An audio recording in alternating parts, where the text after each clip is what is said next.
जय श्री कृष्ण। राधे राधे। सफला एकादशी व्रत कथा यहाँ पे हम प्रारंभ करेंगे। तो बोलिए जय श्री हरि विष्णु। महाराज युधिष्ठिर ने कहा कि हे जनार्दन, पौष कृष्ण एकादशी का क्या नाम है?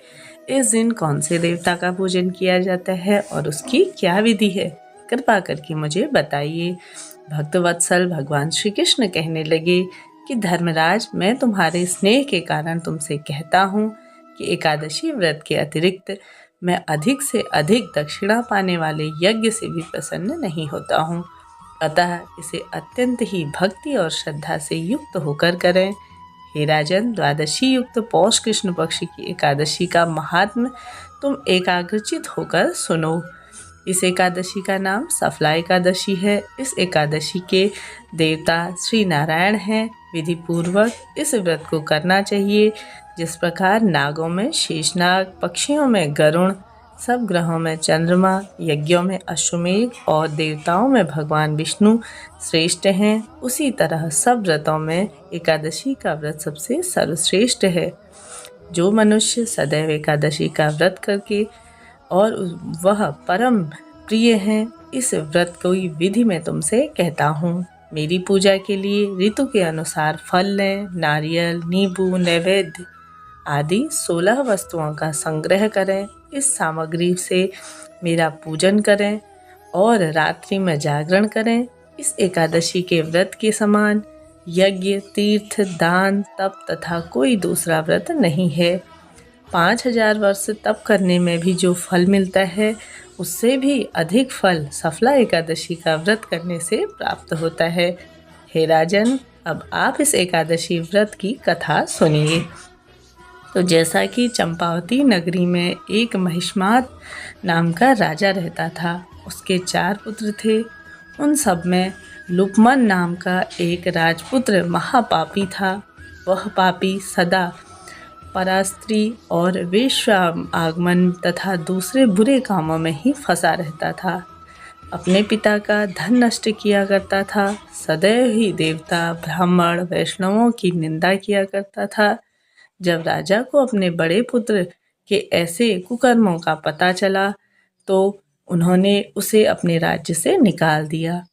तब वह विचारने लगा कि कहाँ जाऊं, क्या करूं।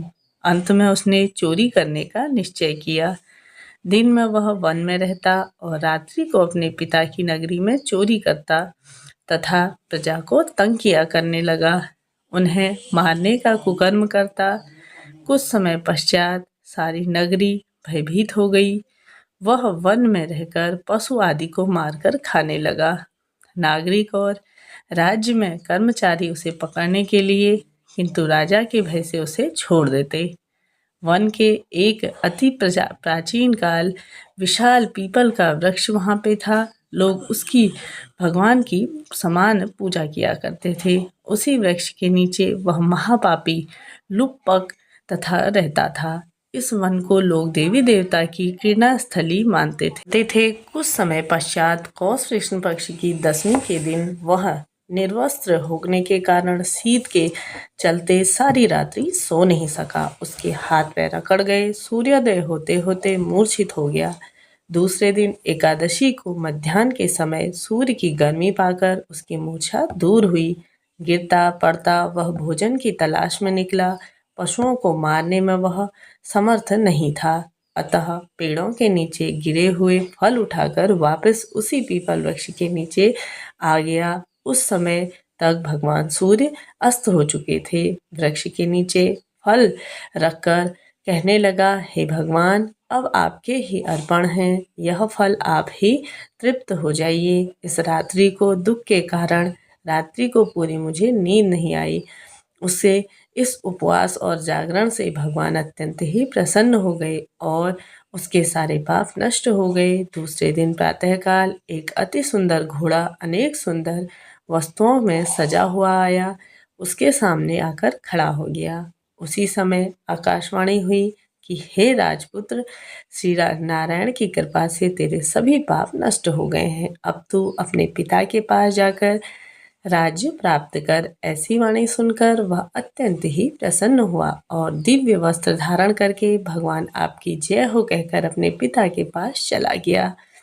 उसके पिता ने प्रसन्न होकर उसे समस्त राज्य का भार सौंप दिया और वन का रास्ता लिया। अब लुम्पक शास्त्रानुसार राज्य करने लगा। उसके स्त्री पुत्र आदि सारा कुटुंब भगवान नारायण का परम भक्त हो गया। तभी वृद्ध होने पर वह भी अपने पुत्र को राज्य सौंपकर वन में तपस्या के लिए चला गया। अंत समय में उसे वैकुंठ की प्राप्ति हुई। अतः जो मनुष्य इस परम पवित्र सफला एकादशी का व्रत करता है उसे अंत में मुक्ति मिलती है। जो नहीं करे वे पूंछ और सींगों से रहित पशुओं के समान है। इस सफला एकादशी के महात्म को पढ़ने से अथवा श्रवण करने से मनुष्य को अश्वमेध यज्ञ का फल प्राप्त होता है। कथा यहाँ पर पूर्ण होती है। बोलिए जय श्री हरि विष्णु, हर हर महादेव। मिलते हैं अगली वीडियो में, तब तक के लिए जय माता रानी।